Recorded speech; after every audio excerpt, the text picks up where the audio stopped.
Hi, Geoff here on a midwinter's morning in Australia. It's pretty cool. Got my coat on. It's a bit misty, but it's quite beautiful.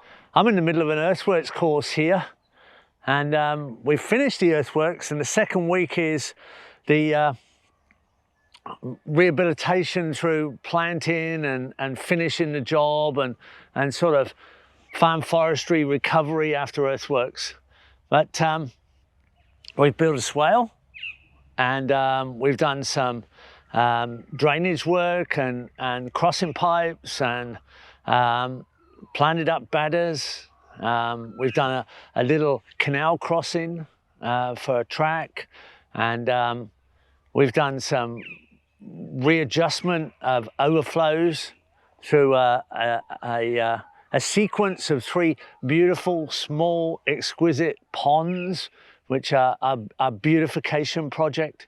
And I'd like to walk you through some of those things we've achieved before we plant them up, because we're right now we're getting ready to plant up. Some sections have been planted, but we're going to be planting this swale and putting cover crop over it. And I can share some of this experience with you. So let's go for a walk. Now here's our beautiful little swale. It actually creates a privacy for this shareholder's cabin, because you can see this cabin from our driveway. So this will cover up the cabin with a food forest. Now, some of our students got to practice on this, and they realized you've got to put in a few hours on an excavator to get good. So they got a feel for it, but they kind of mucked it up a bit. So we had to correct it afterwards. So there's some video of people learning, and there's video of us correcting it. It's quite a lovely shaped mound. We made it gentle because most of this section of the property is very beautiful, and the shareholders want a very aesthetic looking site. So it is potential to maintain this nice soft mound very easily.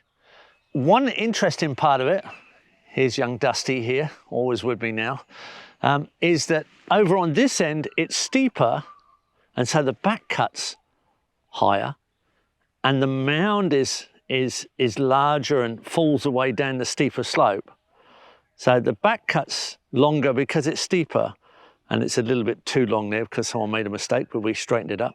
Then as you come along this way towards the ridge, it gets shallower. So the back cut gets shorter, and the mound looks smaller. Well, it is.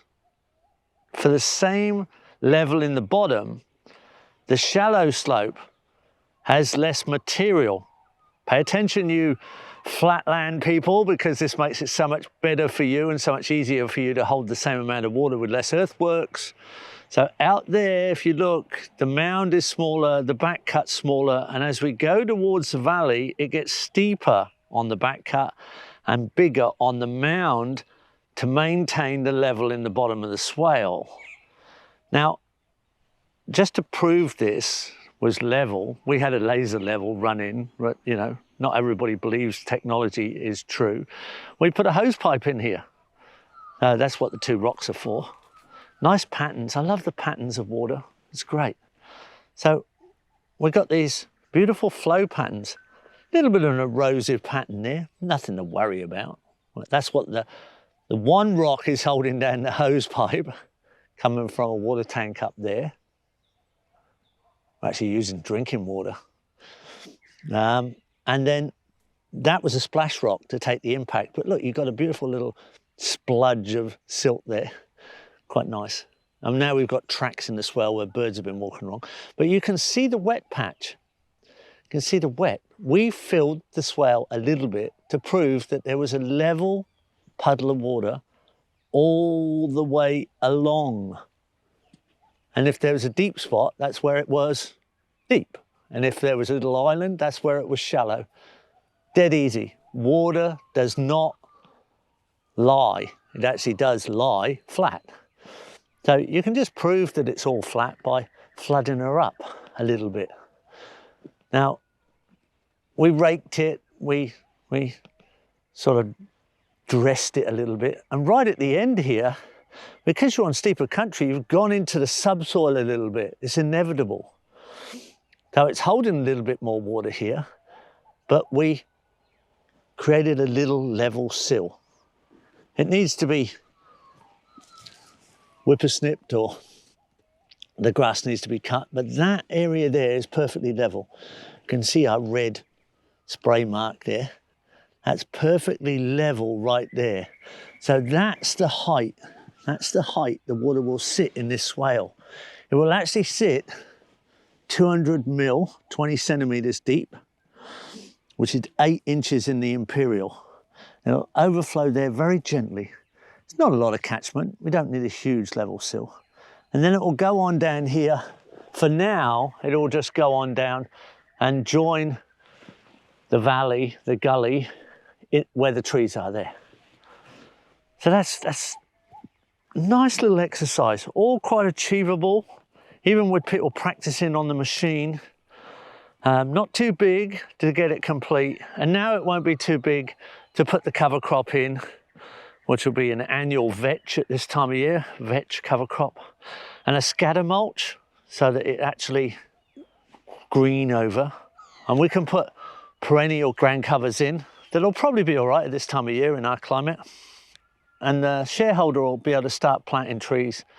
Now, when the trees grow, they'll cover the view over to our front gate shed. That's our big industrial shed here at Zaytuna Farm, and our front entrance. So when people drive in, they drive through there and they can look this way and see the buildings here.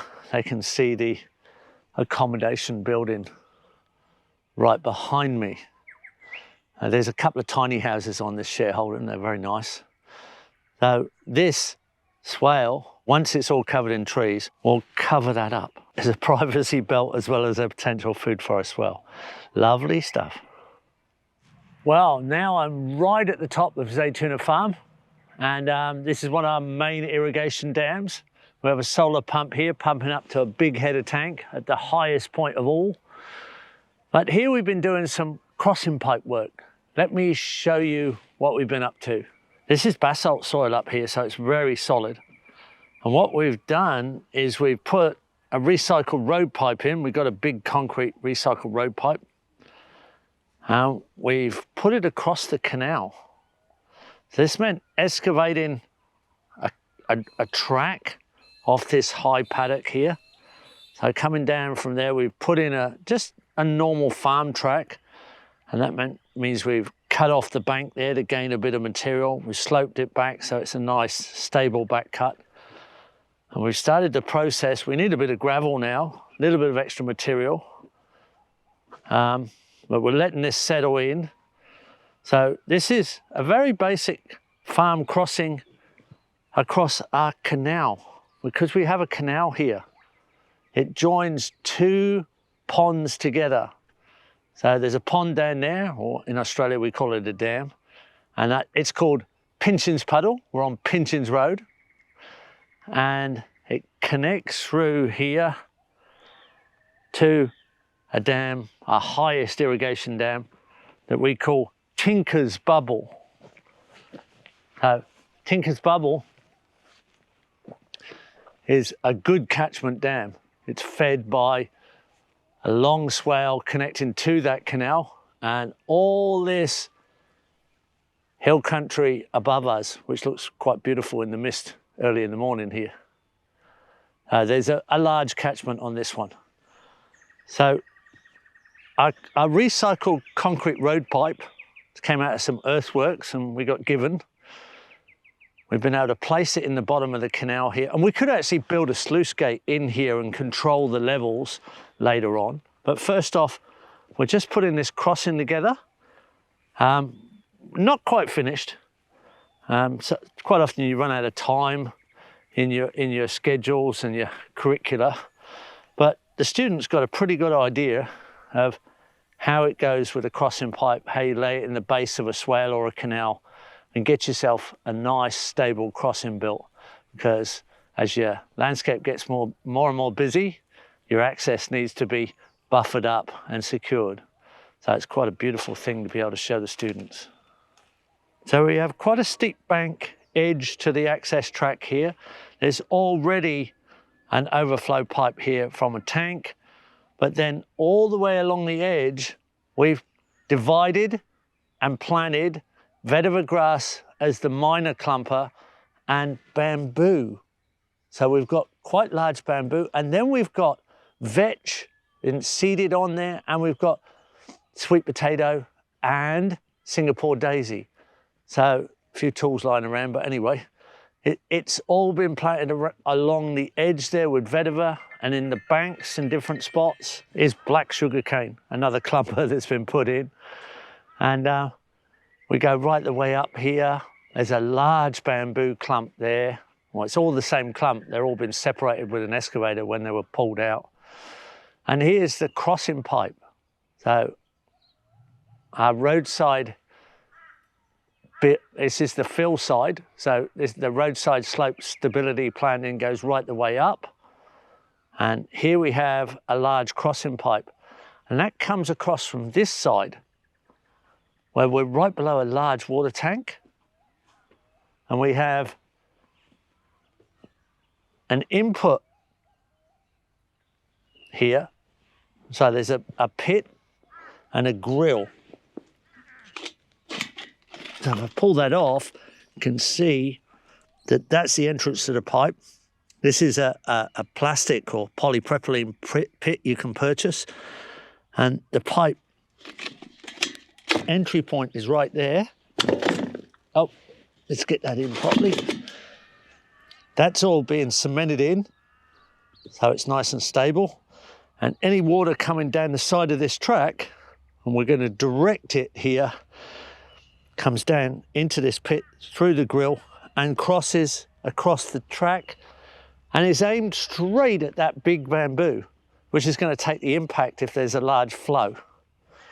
Now, there's an extension on this earthwork still to come, and that is we're going to make sure that with a little excavator in the next few days, we cut a V-drain below the tank, aiming down at this pit. So from up there down to this pit. Now on the opposite side, we have a shipping container. All gets quite complex up here. So this is all being stabilized with a net and pan plan in. Another large section of the bamboo clump there. This is all looks messy, but it's all going to work great. Now here we have some new goat paddocks, new goat fields we've built. And these are our male goats just here. And we have one field, one paddock. We call it a paddock in Australia. One field for the male goats, and there's another one for the female goats. And this has become part of our earthworks course because the male goats, they don't need much. They just need a house. And they need to be separated from our females because we have pedigrees. These are Nigerian dwarf milking goats, which are kind of rare in Australia. They're not in America. You have a big breeding population in California. And we've had to excavate an area for a larger shed for milking and mothers and babies and different sort of rooms for the females. Let me show you what we had to do. Here's our male goats. They're chewing their way through some extra bananas there, banana leaves, morning treat. And here's our new fence, all steel, no termites. They've got this converted trailer as their shed. So that's the male area, and just above is the female area. But when we came through here, we have a lotus paddy here, which could be a rice paddy, depending on what you want to plant it to. And we pulled out some vetiver grass. This area needed stabilizing initially, and that's quite a while ago. So the vetiver grass was kind of redundant, wasn't doing much of a job. So we pulled it out because we've used it in different places around the property with the earthworks course. And we dressed this earth mound swale connection here. And then we moved in. Now we've got a lot of soil left over because we had to cut, but we didn't have anywhere to fill. So we had to cut to the level of our gate entrance because that's what we need for the female goat building. There's no cut and fill here, it's purely cut. So we've cut a level and we've measured the level. So this is right on the entrance to their field. So their field is just like the female field is very similar to the male field. It's long, it's on contour, it's got a swale above it, which is the dairy paddock for our dairy cows. It has a swale between the females and the males, and it has a swale below.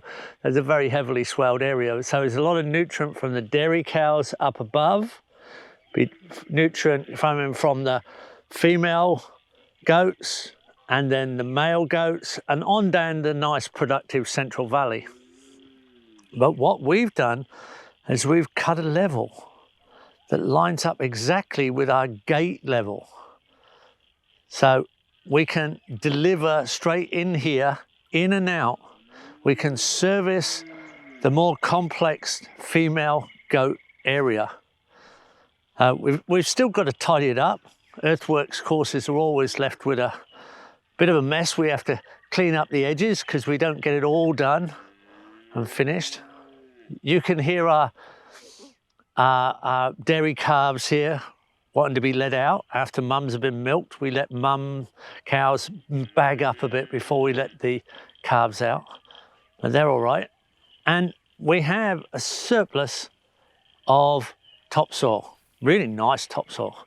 Now you can never have a problem with too much topsoil in surplus. This will be used in all kinds of places around the farm. It's a beautiful resource. And we'll be making gardens and leveling areas in growing situations. We'll be making nice growing mounds where we need better drained, well-drained situation. So there we go. And this is one of the vetiver clumps left over. They're very solid clumps.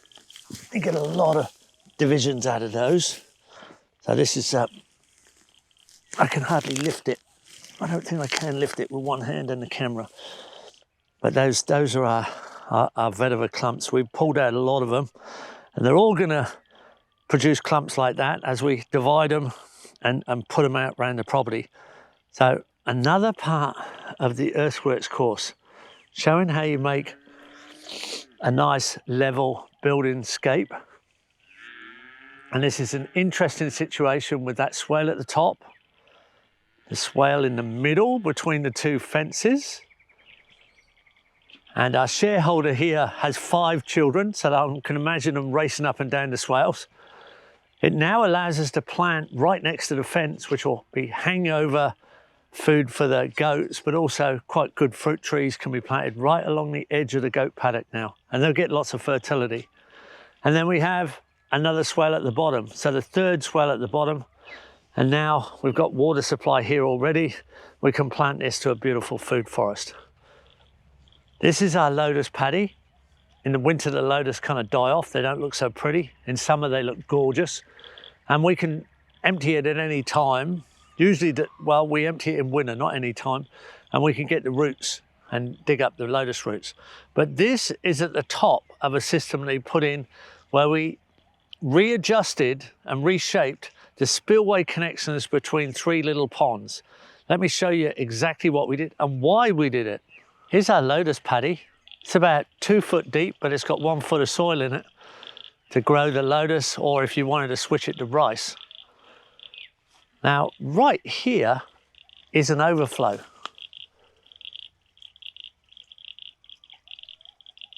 can probably hear it even above the frogs. There's a zola, which is a beautiful floating water plant on there which fixes nitrogen. But you can hear the water going down that pipe. That's a swivel pipe overflow. There's also an irrigation pipe which can pump water from a solar pump on the dam below the 3 ponds. So we're getting pretty complex down here. We've got a lotus paddy at the top. We've got a big pond dam at the bottom with a solar pump which can pump up here, but it's not switched on. And I haven't had it switched on for a few days because I wanted to show you that this is overflowing even without a pump. Now, that overflow pipe comes through here underground to our first pond. So we set it up so that overflow will come up into the first pond. I can see that there's a little bit of a gap just there in the azolla, and water's coming straight up from there. Now this was a beautification project because this valley, when I bought the property 20 years ago, was dry. It had no water running through it unless it was raining. And that was just a gentle flow across this flat bottom valley. There were no ponds on site, there was no earthworks on site, there was no tracks on Zaytuna Farm. And all of the earthworks we put in, so we put the tracks in, we put the ponds in, and we re-fenced. And this valley was completely dry. There was no running water down here unless it was pouring with rain. But now, without the solar pump on, can see that that water's running. That water's running right down the overflow of this little dam. Now, there was no clay in this section of the property, so I had to use clay to fill these ponds. And it was really to make it a beautiful valley. It wasn't for any other reason. It wasn't to catch erosion, silt, or any of these things. The reason we reshaped it was because after we built them, we didn't have time to plan it all up. So we let it settle, and this area with its new moisture, which was never here before, got quite overgrown. So when it was dry enough, we got the cattle in here and we grazed it, and they knocked up these spillways, and we've now reshaped them. So, and now it's time to plant the trees and plant the beautiful system. There might be some fruit trees in there that like wet feet, but it's really about creating a beautiful revegetation. And it won't necessarily be the original vegetation, it'll be beautification. So there's really no silt to catch because there's no flow here apart from the flow we've created.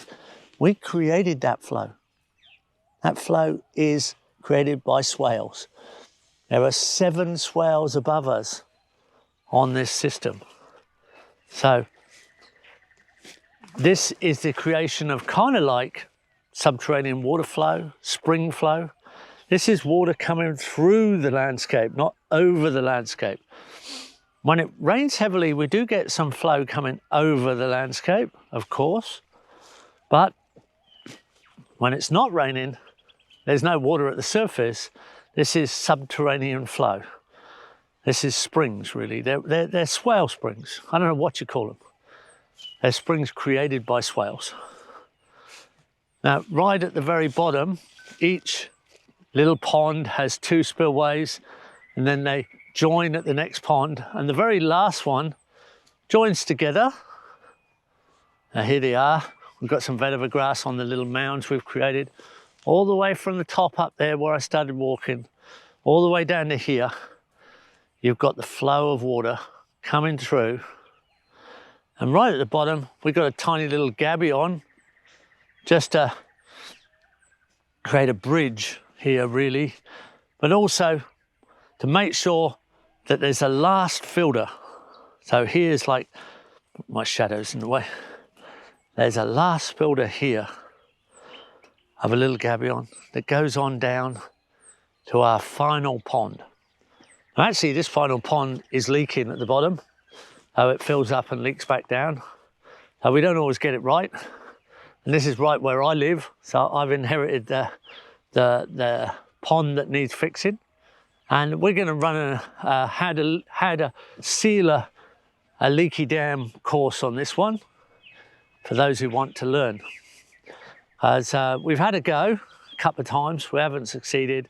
And now we're going to do a minor rebuild and use bentonite and polymer. In the point that we found the leak is on the inside of the wall on this side. We've found the geological material that's all somewhat confused. This spills of rain over a season, and the little spring coming down keeps a bit of water in there. But when we get it pumped right out, we'll rebuild. Won't be straight away. But here's our solar panel. So we have our solar panels here. Well, it's our 2 solar panels. And out there in the pond is a plumbing pipe square or rectangle. And under that is a submersible pump. So if now I switch on, so I can now switch on, that's switching the electricity on. So the solar electricity now is going out along the pipe that actually pumps the water. There's solar electricity going out to the pump, and the pump is now running. So that pump now is pumping water all the way back up to the lotus paddy, which is then overflowing through the 3 beautification ponds. So let's walk back up and quickly see what that looks like. Because now when you switch it, when you look at the water just trickling and then you see the water flowing, you can see the difference. It's quite beautiful. And you can imagine what this is going to be like. It's going to be like a solar charged set of little spring streams that are all planted to beautiful shady trees. There can be really nice flowering trees. Of course, there can be some fruit trees in there. But it's really for an environment that we can enjoy. We can plan up and we can sit in it. And it's like our own version of a very attractive Zone 5, if you like. But it doesn't have to be perfectly native. So I can see the solar pumps already running as I approach. And there we are. That's water pumped by sunlight. So that will obviously increase the overflow. So no batteries involved. The faster it runs is all related to how sunny it is. So as the sun goes behind a cloud, it'll slow down, or as it gets to the end of the day, it'll slow down. And as the sun sets, it'll stop. It's quite simple. It is oxygenating the water, and it will be oxygenating the water through the little system of beautification ponds. And I can swivel that pipe down. That's actually a swivel pipe. You can see the little bits of azolla going down. In fact, fish have populated the ponds from here. So the flow down the swivel pipe is now going to increase. And what we're going to see is water coming up out of our overflow swivel pipe. I know it all sounds a bit complex, but it's just playing with water. It's just a little game, really. We're just mucking about. You get to the developed system, you can start to muck about a bit. And I'm going to come back a bit later and show you how much that's upwelling just there. It'll take a little bit to get it charged. We'll be back. Well, here I am a few hours later, and the solar pump's been running a while. And you can see the flow now when we want to switch it on. So you can imagine what this is going to be like planted up. We've got our own like solar river, or streams. Very beautiful. Beautification like you wouldn't believe. I can see this in the future looking like something. We're going to put rocks and different things. We're just playing around, really. It's lovely. Now, before it was just swale flow. It was just created through the swales up in the landscape. But now it's a happening thing. Look at this. Oh, I've switched it on early for you guys. But that's the 2 spillways meeting here on the last pond. Here they are overflowing. And I've got to dress all this up. This isn't finished at all. I've got an irrigation pipe intersection here. It's going to go underneath the concrete spillway on the opposite side. So all the way up, we've got these beautiful flows. These two don't quite meet as they get to the dam below.